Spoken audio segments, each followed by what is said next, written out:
All right, guys, we are going to start with our day 23 NTI work. This is your work for Wednesday, yesterday, but I'm just going to kind of roll with it. And then I'm going to do today's work also, and then tomorrow's work will be posted. So I'm going to start by reading The Closet Creature to you. So if you want to start with this page, The Closet Creature, we're going to read through that. And this is by Kelly Hashway.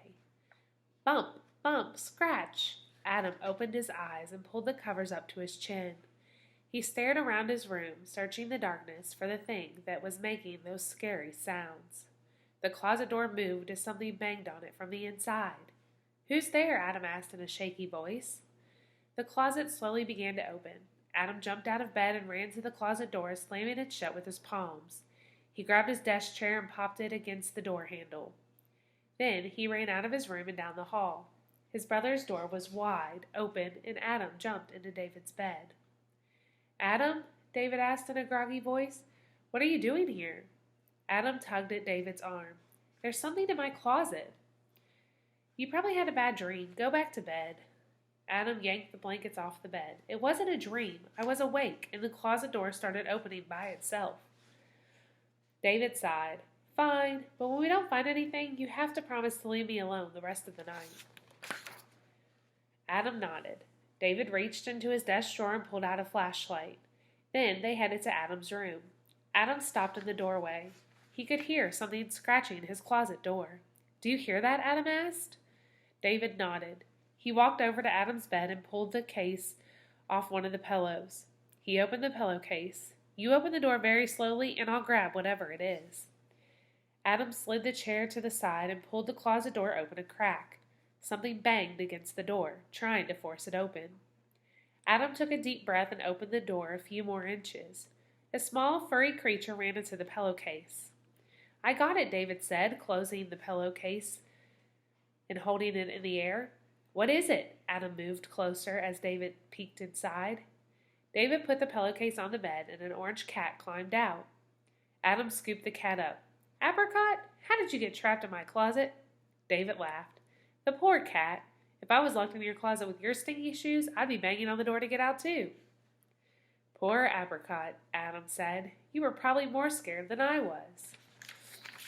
All right, then you have a set of 5 questions to answer along with it. All of them come from the text. You can find the answers in the text. So make sure you're taking a look at that. Adjectives, if you look at number 4, it says, what 3 adjectives describe David? And then tell why you chose each one of those words. Adjectives are describing words. All right, so when you think about David's character, all right, David is his brother. All right, he was the one telling him that everything was fine. He was the one that went back in his room with him. So you could say maybe he was brave. All right, he's definitely probably an older brother, so you could say that he was helpful because he helped Adam deal with the problem. And then you could probably say that he was funny too because he was like, it's just the cat. I wouldn't want to be in there either. All right, so that is the Closet Creature for you to read first and do that work. And then you have a page about fact and opinion. And right up here at the top, it tells you what both of these things are. All right, so and we've talked about this quite a bit this school year. So a fact is something that is true. It has to be something that has happened. It is what it is. I always tell you guys that. It is what it is. All right, if it's an opinion, it's something that you either believe or think. All right, we all have different opinions. So it's kind of whatever you want that to be. I can say that I don't like chocolate, but you might like chocolate. So that's an opinion. A fact can be that chocolate is made with cocoa beans. That's a fact. You have to have cocoa to make chocolate. All right, so you're going to read these 2 stories, and then it's going to give you a list of things from the story, and you have to decide is it a fact or is it an opinion, and just circle those. All right, so remember, fact is true, can't be changed, is what it is. An opinion is anybody can think something different. Not everybody has to think the same thing. All right, so you have 2 of those stories. And then at the bottom, it says, what is another fact? On the back side, it says, what is another fact from the story? So you have to create your own fact. All right, so hopefully that will help. All right. So when you look at once you read the first story, the first fact and opinion question is Maria thought Louisa's costume was great. All right, so let's think about this. Louisa's wearing something.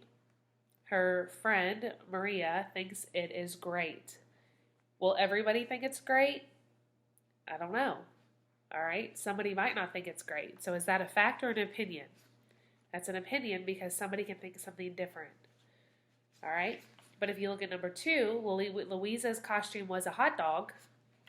She can't be any other costume. That's what she was. Her costume was a hot dog, period. End of discussion. All right, you saw they described it to you. That's what it was. So when it's something like that that's set in stone, then it's a fact. All right, so hopefully that will help. So we're going to stop there, and then I'm going to do the math video for day 23 next.